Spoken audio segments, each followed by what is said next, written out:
I am here with Alexander Mercouris, editor-in-chief of the Duran. Alexander, let's talk about one of Boris Johnson's biggest challenges, it seems, and that is dealing with the Irish backstop as Brexit closes in. It is August. In October, the end of October, we have Brexit, or at least it looks like we're going to have Brexit. And one of the biggest issues that May had to contend with, and now Boris Johnson is going to have to contend with, is the Irish backstop. So Alexander, explain this issue to me, explain this issue to our viewers. What is going on with Ireland? What is going on with the Irish backstop? What does this mean for Boris Johnson? And also, what do you think is the solution here? Right. I think the first thing to say about the Irish backstop is that absolutely everything that you read about it in the media, at least that part of the media that supports Remain, is wrong. It's been one of the most misrepresented stories that you can find in the media, and it's crucial to understand why. Now, how does this thing originate? There has been a long historic conflict in Ireland, which was for a very long time a constituent part, the whole of Ireland, a constituent part of the United Kingdom. Many Irish people, with very good cause, feel that they were actually treated as a colony by England, by the England, which is the dominant part of the United Kingdom. Now, in 1922, the south of Ireland, which is overwhelmingly Catholic, achieved independence after a bitter war. A section of the north of Ireland, where there is a Protestant majority, which is pro-British and wants to maintain the link with Britain, remained part of Britain. Now, that part of Ireland, let's call it Northern Ireland. There are controversies about what it should be called, but we'll call it Northern Ireland. That for a very, very long time was a self-administered territory within the United Kingdom run by a Protestant majority which systematically discriminated against Irish Catholics within Northern Ireland who hankered for union with the South. And in the 1960s and 1970s, that exploded into a bitter war, a conflict in which the British Army became involved and which was resolved finally in the 1990s and 2000s with a power-sharing compromise in which Northern Ireland remains part of the United Kingdom, but all discrimination against Catholics has now ended, and Catholics are involved in the government of Northern Ireland. Is that the Good Friday? That's the Good Friday Agreement? That is the Good Friday Agreement. And the key assumption, the claim that has always been made, is that an integral part of the Good Friday Agreement is supposedly this open border between the south of Ireland and the north of Ireland. Now, I have been along this border, and I can confirm two things. Firstly, it is indeed open. You can travel backwards and forwards across it, and there are no customs posts. There is no sign that anybody there is going to stop you. In fact, it's very difficult to know which part of Ireland you're actually in. The second thing to understand is that no one in London is proposing to change that. There's never been any suggestion of a hard border from London. What happened over the course of the negotiations between Theresa May's government and the European Union is that the European Union said to Theresa May, if Britain leaves the European Union, then we can't have an open border in the north of Ireland, because that would create a free trade zone between Ireland, which is part of the EU, and Britain. And the European Union doesn't have a customs or free trade agreement with Britain. So what the Europeans said to Theresa May, and like an idiot she agreed, was that Britain cannot leave the customs union, essentially. It's not called that in the agreement, but that's what essentially was proposed. It is essential to understand that the only people who have been threatening to create a hard border between the two parts of Ireland are the EU. This has never been on anyone's agenda in London. I mean, this point really can't be emphasized too strongly. The reason the EU said that is not, in my opinion, because they're really afraid that, you know, Ireland will become some sort of route for some kind of free trade zone. It's because they wanted to trap Britain indefinitely in a customs union arrangement with the EU, which it could never leave, because that's what the supposed backstop was all about. Conjuring up this mythical threat of a hard border and saying you can't leave the customs union until we come to some arrangement about that, which might of course be never. So that was what that was all really about. Now, what Boris Johnson is saying and the government is saying is we can't possibly proceed in this way. We can't have a situation where we're leaving the EU. We're permanently frozen inside the EU's customs union that will leave us with less control over our trade policies and our economic destinies than we did when we were full members of the EU, which we have decided to leave. So therefore, that backstop must go. And Boris Johnson and the new government have made that absolutely clear that they're not prepared to negotiate on this. The EU, for its part, at the moment is saying it's not prepared to give up on the backstop. And that's what's causing us to move towards a no deal. Because if the EU won't negotiate away the backstop, and with Boris Johnson saying that under no circumstances can he accept the backstop, so long as we have a pro-Brexit government in London, which Boris Johnson's government is, that only leaves one option, which is to leave the EU without a deal. Well, what happens to Ireland and North Ireland? Well, okay, in that right. case. Well, right, okay. Can I just say the other paradox of this? Because this is another point. Because what the EU was saying is that you remain part of, Britain remains part of the customs union, and there's this backstop that perpetuates the open border.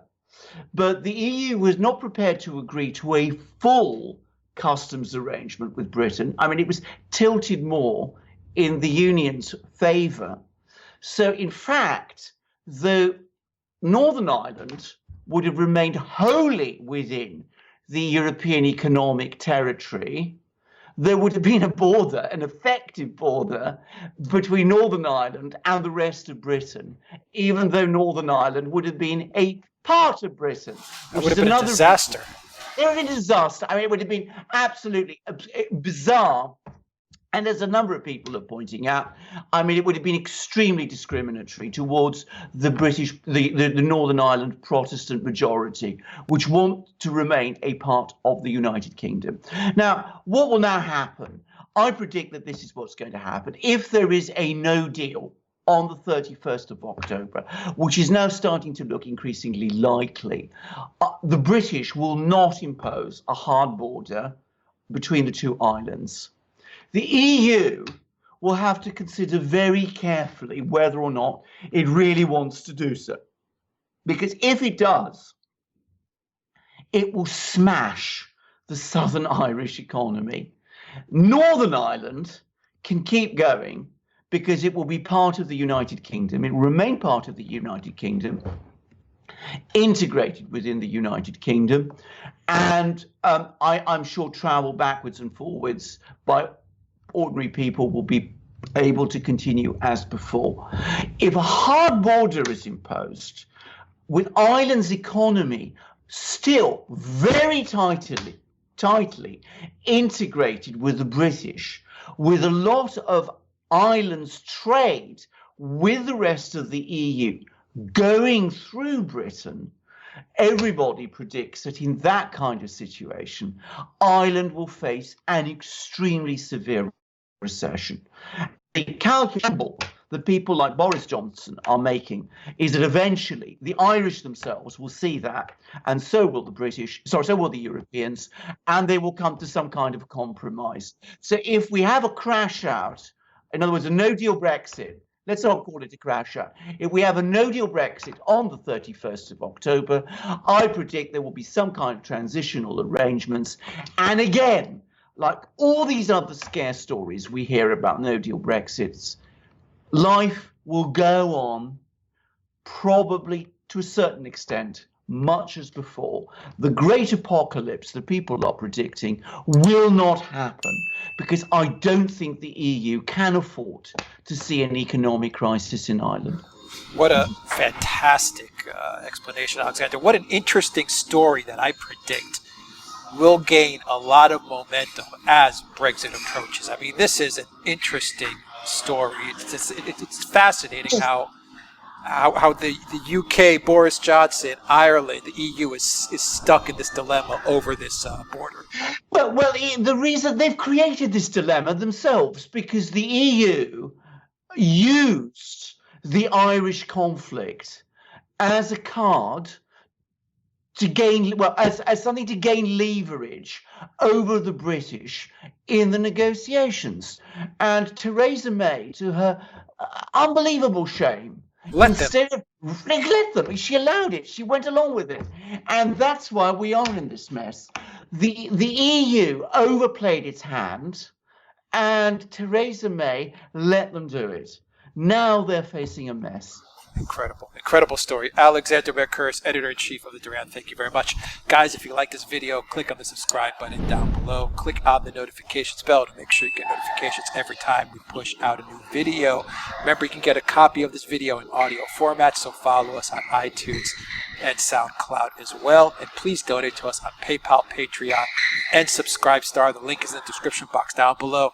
And also in the description box down below, you will find the link to the duranshop.com, where you can pick up great merchandise like the gray polo with the double-headed eagle that Alexander is wearing, the embroidered double-headed eagle. The embroidered double-headed eagle, absolutely. Exactly. And you can also get, outside of apparel, you can actually get reading material, ebooks. Oh, indeed. And we have 2 new ebooks on Russiagate with a very special price, where Alexander wrote the foreword to those ebooks. Alexander, a few words.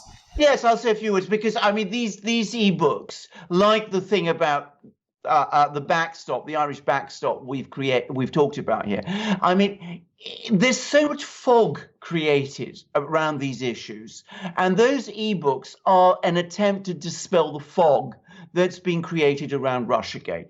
Just as the backstop is not what people think, Russiagate was not what most people thought. There was never a plot by the Russians to make Donald Trump president of the United States.